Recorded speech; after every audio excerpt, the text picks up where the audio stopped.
Hello students, very happy good morning all of you students. हमारा lesson number 4 है materials, metal and non metal. ठीक है, तो आज हम पढ़ेंगे मेटल क्या होते हैं और नॉन मेटल क्या होते हैं। तो देखिए, जिस तरह से पेज नंबर 44 पर पहला पेज है हमारा, देखा है you are familiar with the number of materials like iron, aluminium, copper et cetera. Same material have been given in table 4.1।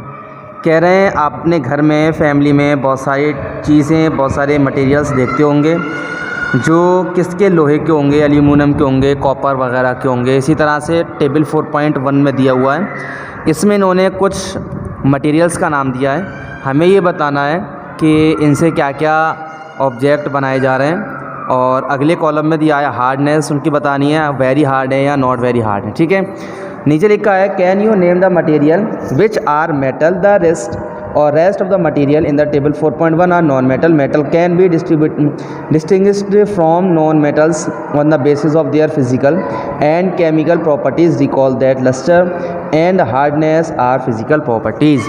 ये कह रहे हैं अगर हमारे पास किसी भी तरह का कोई मटेरियल है, ऑब्जेक्ट है, उसका वो लस्टर है, कितना हार्ड है, कितना हार्ड नहीं है, कितना सॉफ्ट है, ये चीज़ें उसकी सब क्या कहलाती हैं, फिज़िकल प्रॉपर्टी पे, फिज़िकल प्रॉपर्टी ही कहलाती हैं। ठीक है, तो अब हम पढ़ते हैं इस पर। 4.1 हेडिंग है physical property of metals and non metal.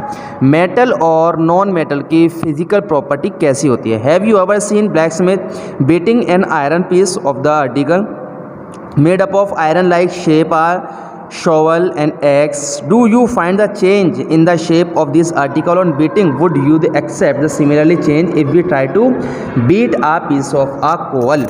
ये कह रहे हैं कि आपने देखा है एक ब्लैक स्मिथ, एक लोहार होता है, वो लोहे को पीट पीट के क्या बना देता है, छुरी, ठीक है, कुल्हाड़ी, छेनी वगैरह ये सब बनाते हैं वो। तो कह रहे हैं क्या आप भी ऐसा ट्राई कर सकते हो। तो एक कोयले को लो, पीटना शुरू करो, क्या आप भी उसको शेप और साइज़ को चेंज कर सकते हो।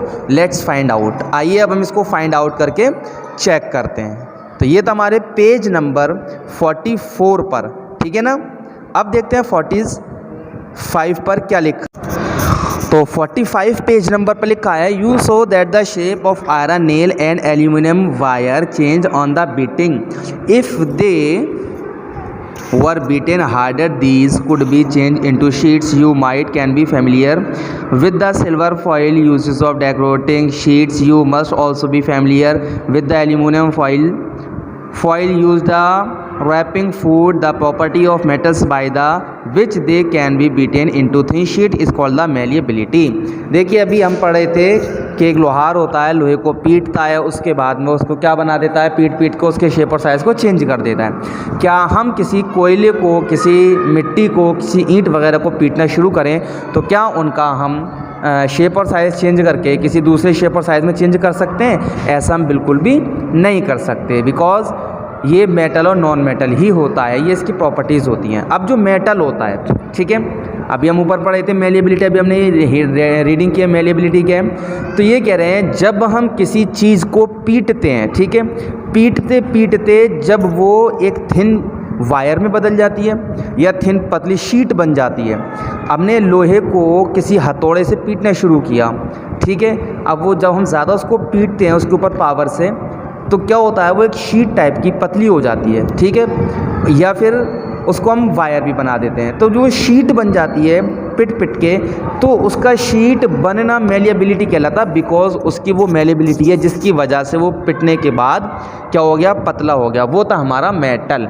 ठीक है, अगर हम चाहें किसी मिट्टी को लें और मिट्टी के ऊपर हम हथौड़े से पीटना शुरू करें हैमर से, तो क्या होगा, क्या वो इस तरह से पतला हो जाएगा जैसे लोहा हो जाता है? नहीं हो सकता ना। तो ये कहलाती है मेलिएबिलिटी। ठीक है, इसी तरह ये कह रहे हैं you must have seen the electrician using the screw driver when the kind of the handle does it have why let's find out. इसी तरह से बहुत सारे काम होते हैं जो इलेक्ट्रीशियन होते हैं वो करते हैं, हम लोग भी करते हैं, ठीक है ना। और ये कहना, अच्छा बताइए, अगर हम प्लास्टिक को लें, लकड़ी को लें, क्या उनको पीटने के बाद हम ऐसा शेप और साइज़ चेंज कर सकते हैं? उनका भी हम शेप और साइज़ चेंज नहीं कर सकते हैं, ठीक है ना। तो लेकिन वो भी क्या होते हैं, मेटल होते हैं। इसी तरह से पेज नंबर हमारा वही है 45, ठीक है। इसमें देखिए हेडिंग है where do find use of the aluminium copper wire. अब ये कह रहे हैं कि हम एल्यूमिनियम के कॉपर को एल्यूमिनियम और कॉपर के वायर्स का कहाँ यूज़ करते हैं, क्या करते हैं। कह रहे हैं the property of metal by which it can be drawn into the wire is called the ductility. कोई भी मेटल होता है उसको जब वायर बनाया जाता है उसके प्रोसेस को, वायर बनाने की प्रोसेस को डक्टिलिटी कहते हैं। Have you ever notice the difference in sound or dropping in iron sheet, plate, metal coin and the piece of coal on the floor? If not, you can try it now. Do you note any difference in the sound produced? ये कह रहे हैं तुम एक लोहे की चीज़ लो, उसको floor यानी फर्श पर फेंको, फिर एक लकड़ी की चीज़ लो, उसको फर्श पर, एक मिट्टी की लो, एक कोयला लो, उसको फर्श पर फेंको, तो क्या नोटिस होता है, ठीक है ना। हम देखते हैं क्या चीज़ नोटिस होती है, ये देखते हैं हम पेज नंबर 46 पर, ठीक है। तो स्टूडेंट्स हम आते हैं 46 पेज पर। कह रहे हैं have you seen wooden bell in the temples. आपने देखा है टेम्पल होते हैं उनके अंदर बेल लगी होती है, ठीक है ना, घंटियाँ लगी होती हैं। Thing made of the metal, काय की होती हैं, वो मेटल की बनी होती हैं जिनसे रिंग प्रोड्यूस होती है यानी आवाज़ आती है, ठीक है। तो कहने का मतलब है since metal produce ringing sound they are also said to be sonorous. The material other than metal are not sonorous after the platform of the activities. ये कह रहे हैं देखिए जब भी हम किसी भी चीज़ को बजाते हैं, ऊपर से फेंकते हैं या उसके ऊपर पावर लगाते हैं, जैसा हम पीछे कर रहे थे, हमने क्या किया था, लोहे को ऊपर से फेंक के देखा, कोयले को ऊपर से फेंक के देखा, तो जितनी चीज़ें आवाज़ करती हैं, सोरोनस करती हैं, साउंड को प्रोड्यूस करती हैं, जैसा बेल होती है, स्कूल में बेल होती है, टेंपल में बेल होती है, ठीक है ना, घंटी जो होती है वो बजती है, आवाज़ आती है, बिकॉज उसमें क्या होता है, मेटल ही होता है, लोहा, और वो लोहे से ही टकराता है तो वो क्या करता है, आवाज़ करता है। आप हैमर हथौड़ा लो, उसको किसी लोहे पे मारो तो वो क्या करता है, आवाज़ करता है। तो जितनी भी चीज़ें हम उनके ऊपर अगर पावर से कोई चीज़ मारते हैं, सोरोनस करती हैं, साउंड उत्पन्न करती हैं, ठीक है ना, वाइब्रेट करती हैं, साउंड बनाती हैं, वो सोरोनस करती हैं, वो सब कहलाती हैं मेटल्स, ठीक है। पेज नंबर 46 पे यही पढ़ रहे हैं हम, ठीक है। After performing the above activities, we can say that the some material are hard, luster, malleable, ductile, soronous, and good conductor of heat and electricity. The material which generally possesses properties are called metals. ये करें ऐसी properties जिस चीज़ के अंदर हमें मिलती है, जैसे हार्ड हो, ठीक है, लस्टर हो, मेलेबल हो, जैसे मेलेबल पीछे पड़ा था, डक्टल हो जिसका वायर टाइप का बना सकते हैं, सोरोनस साउंड पैदा करता हो, गुड कंडक्टर ऑफ हीट हो यानी गर्मी को एक साइड से दूसरी साइड पहुंचाने में गुड कंडक्टर हो, या गुड कंडक्टर ऑफ इलेक्ट्रिसिटी हो यानी इलेक्ट्रिसिटी को एक साइड से दूसरी साइड क्या कर सकता हो, सप्लाई कर सकता हो। जैसे जितनी भी ऐसी चीज़ें होती हैं वो सारी की सारी मेटल्स कहलाती हैं। जिस तरह हमारे चैप्टर का नाम ही था मेटल एंड नॉन मेटल, तो अब हम पढ़ सकते हैं मेटल हर वो चीज़ होती है जो साउंड उत्पन्न करती है पीटने पर, ठीक है, हार्ड भी होती है, गुड कंडक्टर ऑफ इलेक्ट्रिसिटी भी हो सकती है, गुड कंडक्टर ऑफ हीट भी हो सकती है, ठीक है। तो ये सारी चीज़ें मेटल होती हैं। इसी के अपोजिट में जो चीज़ें अपने अंदर से साउंड को पैदा नहीं करती हैं, आवाज़ पैदा नहीं करती हैं, पीटने पर थिन यानी शीट नहीं बन सकती हैं, उनको हम तार यानी वायर टाइप का नहीं बना सकते, उनमें डक्टिलिटी नहीं होती है, उनमें मेलेबिलिटी नहीं होती है, ठीक है ना, वो गुड कंडक्टर ऑफ इलेक्ट्रिसिटी नहीं होती हैं, वो गुड कंडक्टर ऑफ हीट नहीं होती हैं, तो वो सारी चीज़ें कहलाती हैं नॉन मेटल, ठीक है। अब उसके बाद में देखिए पेज नंबर 46 पर ही 4.2 हेडिंग है chemical properties of metal and non metal.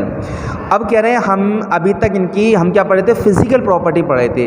हमने बताया था किसी चीज़ की हार्डनेस, सॉफ्टनेस, ये सब उसके फिजिकली प्रॉपर्टीज़ कहलाती हैं। अब आती है केमिकल प्रॉपर्टीज़ क्या होती हैं, तो ये कह रहे हैं you are familiar with the phenomenon with of a rusting of iron. आपने घर में देखा होगा, हमारे घर में लोहे के ऊपर क्या होता है, रस्टिंग हो जाती है, जंग लग जाती है, ठीक है ना। तो ये क्या होता है, केमिकल रिएक्शन होता है।